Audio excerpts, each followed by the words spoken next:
Hey guys, I'm Dylan and welcome to this episode of China Watch. In this episode, I will be discussing the Kim Moon Summit. I will talk about the significance of the summit and I will draw out some of the implications for China. This meeting took place on 27th of April this year, and I think even for those that are uninterested in politics, it is very difficult to avoid hearing about it because of how it has been playing out through the media and the very high profile coverage of the event. And I think rightly so, because this meeting is of huge significance for the region and the world. This builds on a series of positive diplomatic overtures by the North Koreans and reciprocated by the South. One of the key catalytic events is the Peace Olympics or Winter Olympics that took place in February this year, where Kim Jong-un dispatched his sister Kim Yo-jong to South Korea, and that laid the groundwork for this meeting. At this meeting, at the end of the meeting, there was a joint statement released, and significantly, there was a reference made towards the complete denuclearization of the Korean peninsula.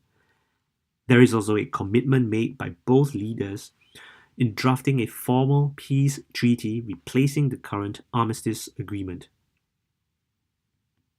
Now, as important and as significant as this inter-Korea meeting is, it is not the main event. It is not the main dish, so to speak, because all this is building up towards the mega Kim-Trump meeting.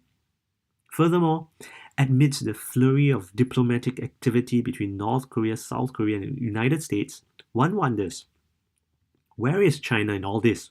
What role is it playing? Curiously, on the same day of the inter-Korea meeting, President Xi Jinping was having a meeting of his own in Wuhan, meeting up with India's Prime Minister Narendra Modi.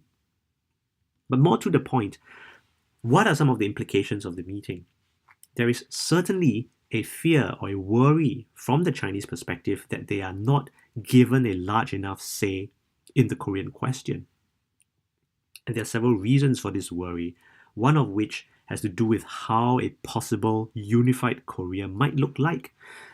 Because the Chinese would certainly never accept the presence of American military assets at the Yalu River at its border. So one of the fears stemming from its current diminished role on the Korean question is its fear over whether it might have a diminished role over how a unified Korea might look like as well. Additionally, while China is clearly committed to the denuclearization of the Korean peninsula, there is also some anxiety that this might be entirely thrown out by the unpredictability of Trump and Kim, whether by design or by their mood or personality on the day itself.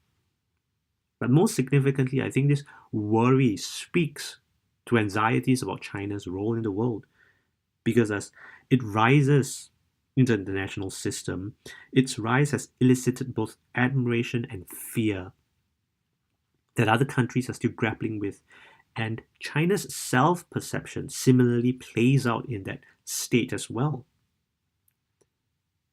As a self-perceived leader in the region, it similarly cannot square its perceived leadership role with its slightly sidelined position in the Korean issue as well.